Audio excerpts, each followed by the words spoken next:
Welcome back, everybody, to Two Guys and a Stack of Comics. It is the end of April, or the start of May, actually.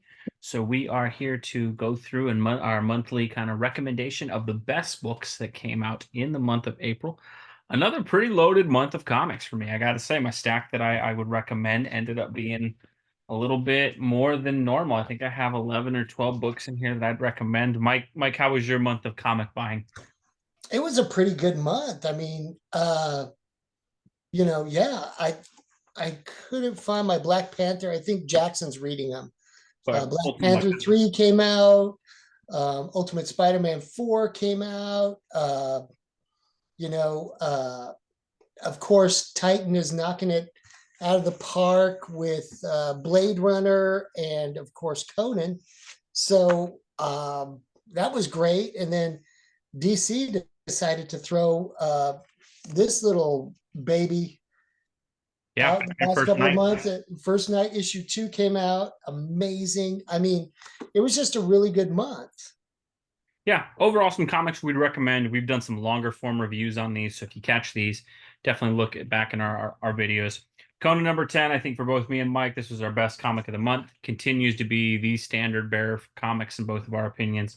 Great adventure, great story, great art. Robert De La Torre, Jim Zub, absolutely killing it on this book. Just so many cool things, kind of classic art that you get throughout. We did a long form review on it. Cannot recommend it highly enough. Ultimate Spider-Man 4, the video just before this one was our kind of recap of the first four issues. Would highly recommend this. Really interesting story. Dialogue heavy, but a very good comic and kind of sets Which the I'm a fan of. I'm a Mike, fan. yeah, Mike, you're a big fan.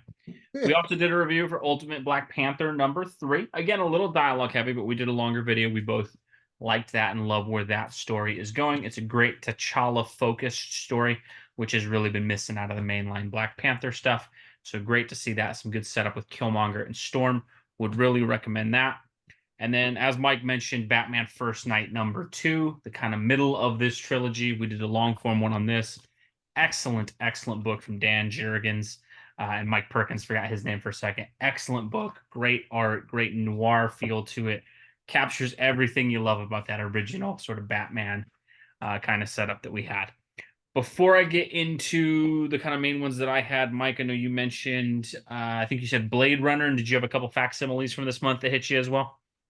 Oh, yeah. It was a great month for Facsimile Showcase number 22. That was amazing. Titan Comics, their other big hit, and I this one just came out this week. I haven't read it yet, but Mhm. it's the long-awaited, I think, conclusion, and getting ready for the next 12 issues, which will be Blade Runner 2049, which I think is going to meet with the movie just great. As with Titan, you always get the extra third staple. They don't do any half measures. The art and the story is really good. Just a really great comic. So I can't wait to read that one. I'm loving Blade Runner. The other couple ones that came out that I will showcase is the final issue of Jay Garrick, The Flash. Yeah. Such a great story. I liked how they wrapped it up, and I hope they do more. Hopefully will not be another 50, 60 years before Jay gets a solo book. Jeremy Adams, yeah. And the other one that you probably didn't have on your list, I just started reading this, but Brian Herbert and Kevin Anderson are writing, illustrated by Simone Ragazzoni, and it is Dune number 1. A pretty good setup. I'm House of Corino. Mhm. I'm liking it. I'm liking it. Of course, the Dune movie just came out, so it is prescient to have a good comic to show, kind of Yeah, no, actually get a tie-in and build off some of that momentum. yeah. That's cool that they're doing that for sure. So I like it. And Awesome. Brian Herbert's involved, so that's cool too. Yeah, no, good to see Legacy and kind of carrying on. I know he's done some books. I know those aren't as well received, but it is cool that he's part of that lineage and kind of carrying that forward. For me, a couple this month that I'll kind of go through. I'll go with the big two books first that I really liked. DC, other than First Night, the only other DC comic I would highly recommend is this issue of Detective Comics this month. I think it's 1084. Ram V and I think Rodriguez on the art on this. It's actually, or I think it's Fernandez on the art on this. Really great Batman story in terms of just, and I think pretty good art, kind of returns Batman to Gotham. What I'll say with this is this Ram V run of Detective Comics, it's been about 30 issues, I think, that it's going to be in total. It has been one long story. So what I will say is that it is harder to kind of jump into Detective Comics if you haven't been reading. What I will say is there's been this long drawn out thing that kind of took Batman out of Gotham. This was a really good return issue for him, kind of getting him back to Gotham, putting him back on the board. Some great character moments with Bruce and Talia and Bruce and Jim Gordon. It was really just a good story. I was really impressed. I haven't loved this run, but I always want to call out when people actually do something good, and I got to give Ram V a lot of credit. This was a great comic, start to finish, very good to read. So I have to give them a lot of credit for this issue of Detective Comics for this month. The other two, that's the only DC I have. So First Night and that. For Marvel, 3 books this month. We already mentioned the Ultimate Spider-Man and Black Panther. The other ones that I have, Spider-Man Shadow of the Green Goblin kind of came out. This is a story that takes place at the beginning of Spider-Man's career. So it's kind of a return to him being about 15 years old. So you're back to a rookie Spider-Man, kind of one of these stories they're doing kind of set back in the past. And I actually think it really works in that I'm not a huge fan of the current direction of Amazing Spider-Man.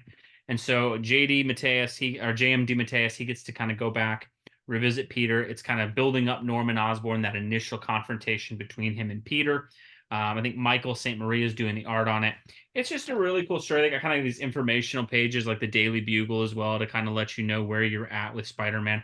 But if you want a classical Spider-Man story, kind of a return to form, back to that Ditko and Lee days, I thought this was a really good issue. Balances out. And if you've been a little disillusioned with Peter, weirdly, Ultimate Spider-Man in a story set in the past, or where you actually get Peter Parker, Amazing Spider-Man, not so much. The other one that I'll continue to talk about, Avengers Twilight. This is the 5th issue out of 6. This is kind of set in a dystopian future. It's a really great Steve Rogers story. I've recommended the first 4 or 5 issues. This one really escalates the action. Daniel Acuna doing really this kind of like almost cyberpunk futuristic art kind of on the book. A lot of the climax, I think, building, but great moments in this for Cap, for Thor, for Iron Man. If you have been missing the classic Avengers and kind of want to see a Dark Knight Returns thing for them, I can't recommend this highly enough. Mike, I'm going to have to let you borrow this. And I know you love a lot of these characters, but have been disillusioned. This will Yeah. give you the Thor and Captain America moments that you want. There's also on the cover Alex Ross. This is a new character who's Hawkeye in the future. I think the way they set her up is pretty cool, but I have to give them a lot of credit for what they've done with that series, and I'm looking forward to seeing how that one ends, although I will be sad that it's done because there's only one more kind of issue with it. Other ones I'll go through quickly. We did do a video on these as well. Ghost Machine, 3 releases. Oh, right. Geiger, Rook Exodus, and Redcoat. All 3 written by Jeff Johns. You have Geiger with Gary Frank on the art, Rook Exodus with Jason Fabok, and then Brian Hish on Redcoat. All 3 are good, engaging stories. High page count, same artist, no ads. This is indie comics done correctly. All of them are really good, easy to sink your teeth into. If you're interested, go back and watch our video on those, but I would definitely recommend those 3. Last 2. Those were good stories. Those were good stories. All 3 of them. Absolutely. Well written. No, and I think, different tones to them as well. Rook Exodus is more of a sci-fi kind of futuristic story. Redcoat, a little more comedy to it, kind of a swashbuckling kind of scumbag character. He's a scoundrel, absolute scoundrel. Scoundrel's the right word, right? He was great. The main I character loved it. there. Really good kind of history bouncing back and forth. Geiger, a pretty good post-apocalyptic story as well. Cool to see Ghost Machine fully get launched and kind of see them go out there. Last 2, again, I will always recommend this. This is Thundercats number 3. Again, I cannot say that I am unbiased. It's Rob Liefeld actually on the cover, which I just, as a 90s kid, I thought that was kind of cool to see him on that. Classic. Again, I will recommend this just because I want people to buy it, because I want Thundercats copies to keep coming out. I really enjoy it, but again, I will say, as always, I cannot be objective with this. I'm just so happy to see the characters. So I absolutely loved it. I think it's a good story. I will always mention it. However, I cannot claim that I'm not biased on that one. Last one that was a surprise for me, recommended to me, and this is why I go to my local comic shop. Always love it. Classic character Dick Tracy gets a reboot in this month, and I have to give them credit. Mad Cave Comics. I don't think I've ever heard of Mad Cave Comics before, but they kind of went full bore with this. Gave a relaunch of him, a kind of a grounded, more gritty kind of story for Dick Tracy. Really engaging plot. I thought it was really, really good. A really interesting opening salvo for the story. I can't say that I've been a huge Dick Tracy fan of the thing. I know there was a movie with like Warren Beatty in the early '90s that I watched as a kid, but wasn't really sure on the character. But I think it's Alex Segura and Michael Moraki doing the writing on this. Actually, a really good comic. I would recommend if you're wanting kind of a noir mystery thing, or if you're an old school Dick Tracy fan. I think you'd be pretty happy with it. I thought it was a great first issue, and I'll be interested to see where that goes. Overall, pretty loaded month of comics. I think it's really interesting when you kind of sit back. You can look at these pull lists and see some great comic books coming out. But let us know below what you think. What were the best comics for you this month? We are always interested to see it. If there's something we're missing, we love seeing recommendations. Please let down us below. know. Always willing to dive into a comic, especially Mike's more indies. I'm not an indies guy, but he's kind of swinging me over some of these indie comics. And so if there's anything you're checking out, please let us know. As always, we appreciate you watching. Let us know what you think, and we will catch you in our next video. Thanks, everybody.